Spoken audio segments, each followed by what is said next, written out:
What is up, ladies and gentlemen, and welcome in, Detroit Lions fans. Welcome back to the Draft Hub. Today, we're going to be going through my 7 round 2026 Detroit Lions mock draft. Now, obviously, it goes without saying this was a disappointing season for the Detroit Lions after going 15-2 last year and losing in the divisional to having Super Bowl aspirations this year and actually missing out on the playoffs. But it was a multitude of things, a tremendous amount of injuries on the defensive side. The offensive line actually went from one of the best units in the NFL to being very, very questionable in the long term future. And, that really it kind of just compounded for a while. And also, sometimes I'd like to say, because the Detroit Lions are a good team now, you see them a lot more often on national TV, as I am from New York. I am not from the Detroit area, but I do see them quite a bit on TV. And you watch their games and you realize that the play calling, obviously, you knew that there was going to be a little bit of a change with Aaron Glenn gone as a defensive coordinator and Ben Johnson gone as an offensive coordinator. You kind of figured that it was going to be a little bit of a change, but I don't know. The game plan a lot of the time just kind of confused me a lot. So hopefully they could. I know that they just hired Drew Petzing, so I don't really know how much I love that hire, but hopefully it could take them in the right direction. So in this mock draft today, we're really going to focus on the Lions. The game, in my opinion, is still won and lost in the trenches. And we saw this year, too, that, with the depletion of the Lions' offensive line, it kind of really hindered their ability to move the football in a lot of games. So we're really going to focus on potentially finding a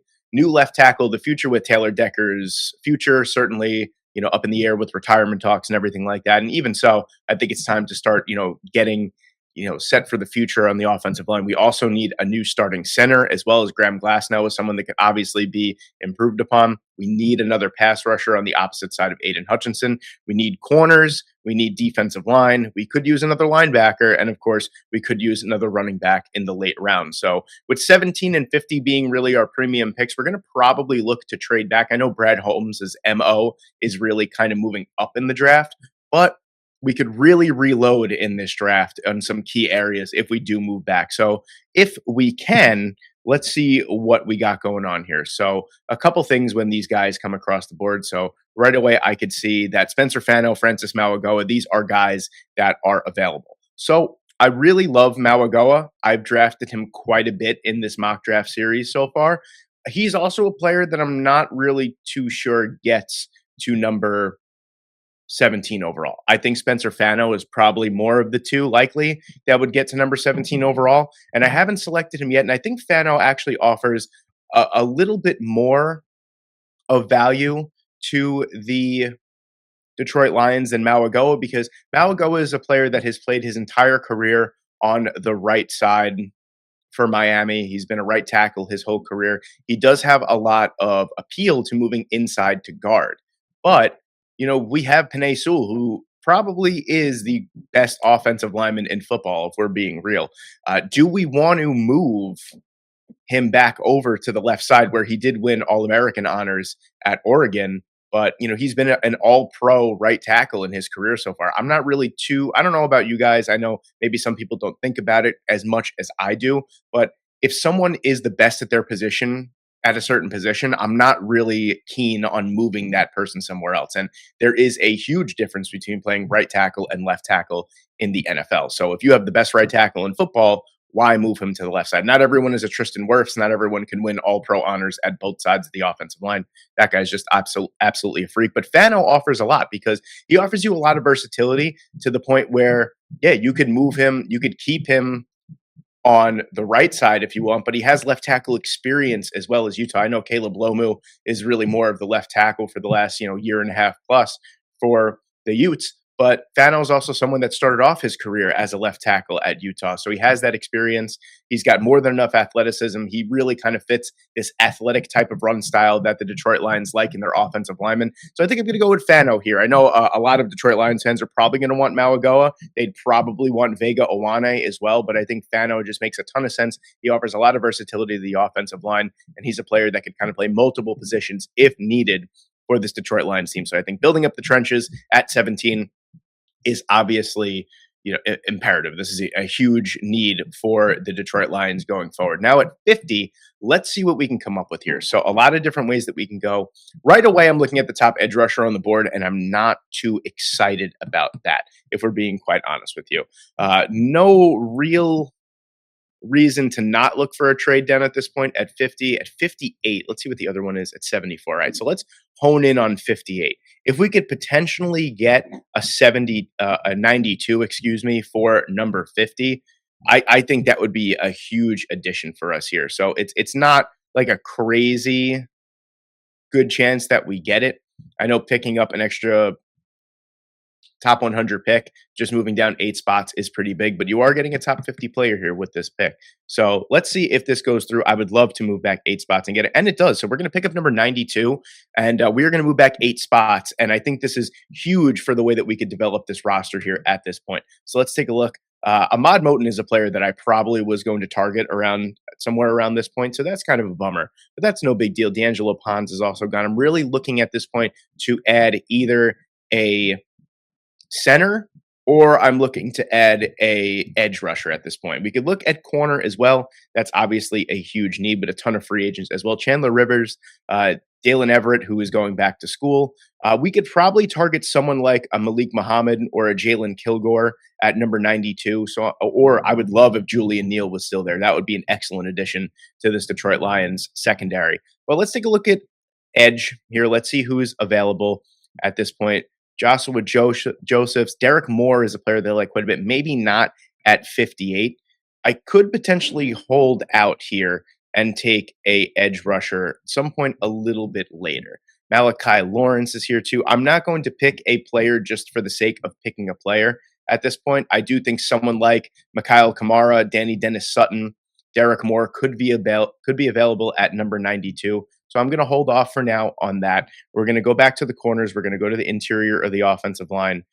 Let's see, maybe even the defensive line. We'll see what we can find here. Dante Corleone, Dominique Orange, Darrell Jackson, Skylar Gill Howard. These are also really, really solid options here. I want to see more of Tyleek Williams going into year 2, obviously. DJ Reader is a free agent. As well. I apologize if you hear some noise around me. My upstairs neighbor is having some work done while I am recording this, so I do apologize if that is a little bit distracting. But let's go back to the corner. I think this is really the biggest need, honestly, on the entire roster. It was a really, really tough going for the Detroit Lions secondary this year. Just a ton of injuries overall. I'm not really loving the players that are on the board, to be quite honest with you, and I feel like I'm going to be taking a player just for the sake of taking a player. And if I'm going to do that, I'm going to take Connor Lew. I really do think that Lew, I know he's coming off of a torn ACL, but let me tell you guys, as you guys already probably know, a torn ACL is not what it used to be. So I'm going to take the best player at this position when available. I'm really going to bolster the offensive line. And with our next 2 picks, I'm really going to look to get an edge rusher and get a cornerback as well. So we're going to take Connor Lew here at number 58. It's not really my first pick, but he is the best player available on the board at a massive position of need. So I think you're kind of killing 2 birds with 1 stone there. So we're really fortifying the offensive line at this point. We got a tackle with our first pick. We have a center with our second pick. Jacob Rodriguez is a player I'd like to add, but this is more of a luxury at this point. You got Derek Barnes, you have Jack Campbell. I don't really think you need to add someone like Jacob Rodriguez in the 3rd round here. Let's take a look at the corners on the board, and then we will take a look at edge. So Malik Muhammad, Jalen Kilgore, these are guys that are. Xavier Scott is also a player that kind of fell off a little bit due to injury this season, but he is a dog in his own right as well. Let's go to the edge. I think that's more of a pressing need at this point right now. Mikhail Kamara, Jashawn Barham, Malachi Lawrence. These are players that I really like. Kamara is an absolute beast. He was fantastic in the national championship game. He's been fantastic overall in his career. A little bit undersized, I would say, for the overall position, 6'1", 262 pounds, but he really, really gets to the quarterback at an exceptional rate. And also having someone as relentless as him on the other side of Aiden Hutchinson, I really think could be beneficial in a big way here. He's also super solid against the run. He's just a really, really good overall edge rusher, and some people might scoff at him being undersized, but he's proven time and time again, especially in the Big Ten over the last couple of seasons, that he is one of the better edge rushers in this entire draft class. And he's someone again that I feel like is a little bit of prospect fatigue at this point in the draft community, whereas people were really high on him at the beginning of the year. I feel like they kind of fell off, but we were reminded in this college football playoffs how good he really is. So I'm going to take Mikhail Kamara here at number 92. I think that really helps us long term. And we could always come around at 155 and take another edge rusher. So we're going to address corner here at this next pick. I'm thinking that there's going to be some really nice players that are on the board. I really like JC Davis as a left tackle prospect. That's probably who I was going to go with if a Mawagoa or a Spencer Fano wasn't on the board. That's probably who I would have taken in the third round. He's a really, really solid player. Another one to look out for from the Fighting Illini. So let's take a look at the corners on the board here. Jalen Kilgore, Thaddeus Dixon, Davison Igbinosun. Igbinosun really interests me at this point. I think that's the player that I'm going to go with here. Igbinosun, 6'2", 200 pounds, incredibly fast, really physical, was far and away the best cornerback for Ohio State this past year. I do think that the only reason why he would slip this far at this point is just the fact that he is a little too aggressive in man coverage sometimes with his hands, can get a little handsy, does get penalized, probably a little bit more than you would like for a corner. But I mean, the jump from last year to this year was exceptional. Just take a look at these numbers here under Matt Patricia this past year. 22 catches given up, 207 yards, a 42.6 passer rating against. He was exceptional this past year. 10 forced incompletions. He was an animal all year for the Ohio State Buckeyes. And I think as long as he could kind of clean up a little bit in terms of being too aggressive with his hands, I think he's going to be a fine, fine player at the NFL level. So we're going to take Davison Igbinosun here at number 118. And moving on to 155, we're really going to prioritize, with these last points here, we're going to prioritize potentially getting another running back. We're going to get maybe a blocking type of tight end. You know, with Sam Laporta's season-ending injury, there's no guarantee he comes back fully healthy the way that he was before. So you have Tanner Koziel, you have Chase Roberts. These are really, really nice players. Aiden Fisher is a really strong player as well. Let's take a look at the guys that we've drafted so far. We took Spencer Fano in the first round, Connor Lew in the second, Mikhail Kamara in the third, and Davison Igbinosun in the fourth. Let's take a look and see if we could add to either the defensive line or the edge at this point. Max Llewellyn, I don't really know how to say his last name. I'll be quite honest with you. I've tried so many times. If you're a fan of this channel, you know I mispronounce people's names wrong all the time. So if you're new here, I do apologize. He's a player that's really, really good as well. Really strong against the run, 6'5", 236 pounds, 263 pounds, off the edge for Iowa. Was really good this year, especially against the run. We're probably going to hold off on that. I was kind of hoping someone like Nadami Tucker would be here at this point. Let's see where he went. He probably went not that far. Malachi Lawrence was either going to be Nadami Tucker or Malachi Lawrence was going to be probably the next pick if they were on the board, but it's not a huge deal here. Let's go down to the defensive line. Cole Brevard is a player that I really, really like in terms of being an overall run stopper, but he brings a ton as a pass rusher as well. 6'3", 346 pounds. He's an absolute load in the middle of the field, and he could be our immediate replacement for DJ Reader. I think Brevard is a player that kind of gets slept on a little bit, and I think he makes a lot of sense for the Detroit Lions here, trying to build the defensive line. So this is who I'm going to take here at number 155. We're going to take Cole Brevard. Just to look at his numbers real quick again. A really good pass rusher for his size and a strong run defender as well. Has been very good for the Longhorns the last couple seasons as well. He's a player that I like quite a bit. We're going to add him here at 155. Just got to get beefier on the defensive line. Got to get beefier on the offensive line as well. So let's take a look here. We'll probably look to add either a tight end or a linebacker with these next two picks here. Oscar Delp is a player that interests me quite a bit. I'm looking for more of a tight end that probably could be more blocking friendly at this point. I was looking for Nate Borkircher, and he is off the board at this point. Really strong blocking tight end, someone that I would have loved to add to this Detroit Lions team. All right, let's look at linebacker here.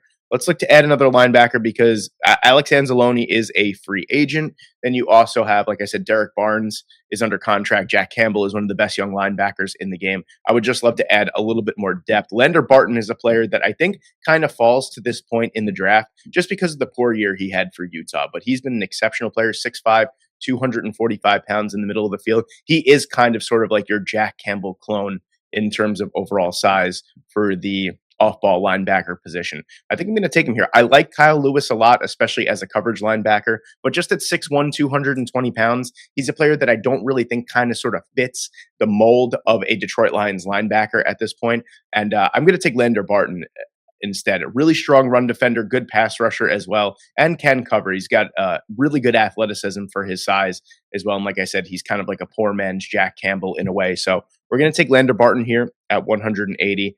Going to probably look for a running back at this point here. I also do think, let me preface this draft by saying that I do think that the Detroit Lions are going to prioritize edge in free agency. I really do think that they are keen, especially after the strong bounce back season that Aiden Hutchinson had after his season ending injury last year. I really do think that they're going to look to add another player on the defensive line. So I think a lot of the money for this year's free agency pool is probably going to go to adding to the defensive line. So I do think that kind of gives us a little bit more leeway in terms of drafting here. Roman Hemby is a player that I like quite a bit as a replacement for David Montgomery, because it's almost certain that he's gone at this point. Rasul Faison is another player that I like quite a bit. 6 foot, 216 pounds, kind of has a similar running style to a David Montgomery, but also is a little bit quicker as well and a little bit faster. So I think Faison is going to be a player that I'll probably look to add at this point, just because he's sort of kind of a like for like replacement. And really, outside of Jahmyr Gibbs, if David Montgomery is gone, it's really difficult to find, other players that are going to, be kind of like a David Montgomery replacement. So Faison is a player that I like quite a bit. Doesn't really have a ton of tread taken off his tires at this point too. 118 carries a couple years ago, 197 last year, and only 96 this past season. Just a disaster of a season for the South Carolina Gamecocks, but everyone kind of suffered. But Faison's a really strong player, and I like the way that he runs, and I think he would fit this Dan Campbell-led offense quite well behind Jahmyr Gibbs. So we're going to take him here at 187. I'm liking the way that this draft has gone so far. Not the sexiest picks overall, but we're getting some really good impact players at a lot of positions of need here. So we have 2 picks left. I'm probably going to look to add maybe both of them, honestly, to the defensive line. We'll probably look to add a tight end maybe here at this point. I'm just not in love with the options that are left on the board at this point.